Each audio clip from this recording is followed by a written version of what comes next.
विश्व 24 न्यूज हर पल आपके साथ। नमस्कार, विश्व 24 न्यूजमध्ये आपलं सर्वांचं सहर्ष स्वागत। Breaking news.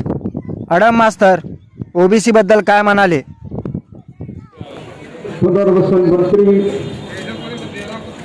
एक लढाऊ नेते वडेट्टीवार व्यासपीठावरील सर्व मान्यवर, मी सुरुवातीला पोलीस अधिकाऱ्यांना विनंती करतो की तुम्ही वेळ वाढवून द्या।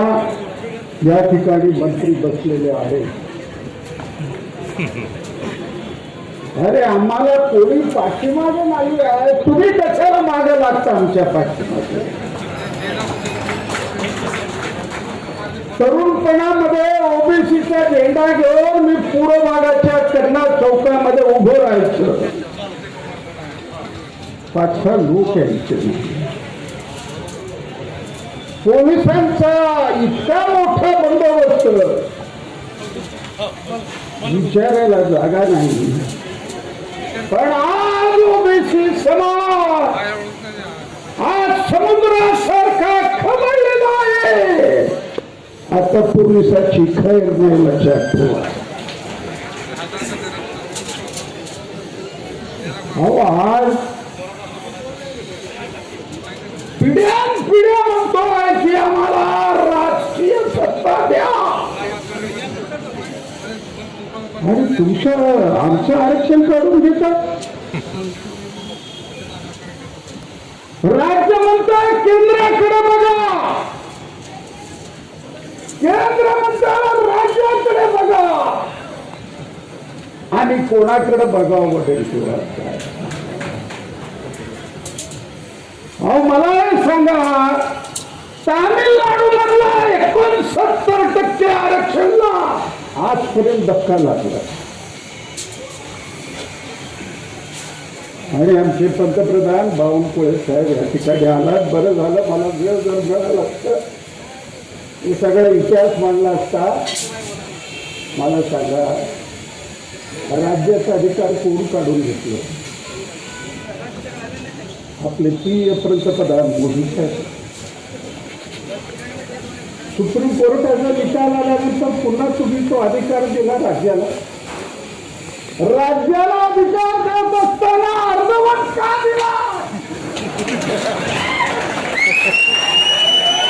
मला सांगा, एसटी हा गेला 30% वर ओबीसी तिथं बसवणार। 5000 वर्षापासून समाज म्हणतो। काय चित्र आहे या ठिकाणी? म्हणून तुम्हाला विनंती आहे, आपले पंतप्रधान ओबीसी म्हणून आमच्या गळ्याला फास लागलं। बावनकुळे साहेब, फास लागलेला आहे। आणि मी राज्याच्या मंत्र्यांनाही विनंती करतो, वडेट्टीवार साहेब, तुम्ही आज मंत्रिमंडळामध्ये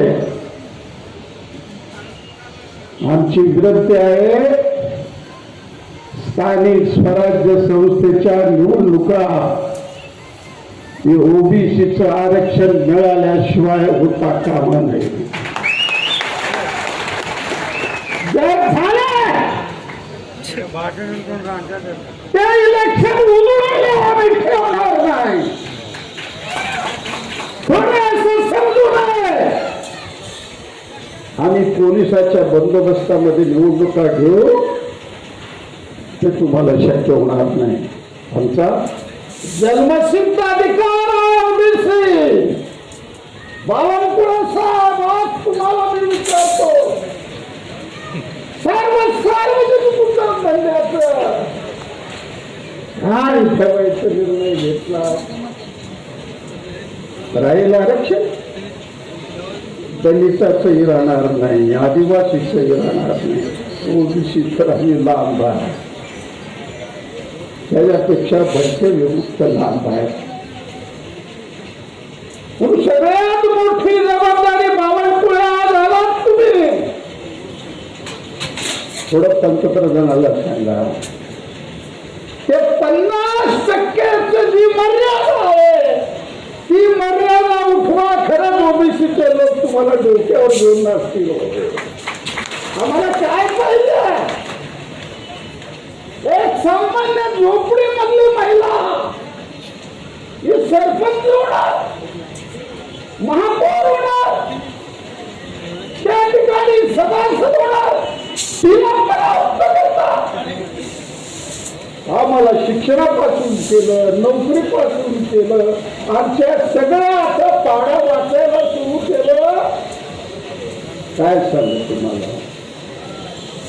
या कोविडमध्ये माहीत नाही पद्धतीवर कोविडमध्ये माणसं उंदरून गेल्यासारखं पटापट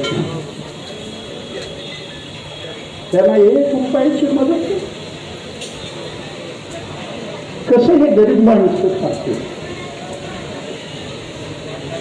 अरे पंडित जवाहरलाल नेहरूंना 31/1952 याला गुलामगिरी म्हणून मुक्त केलं. घर पाहिजे म्हणून 60 एकर जागा अनेक वर्षापासून सरकार अजून द्यायला तयार नाही.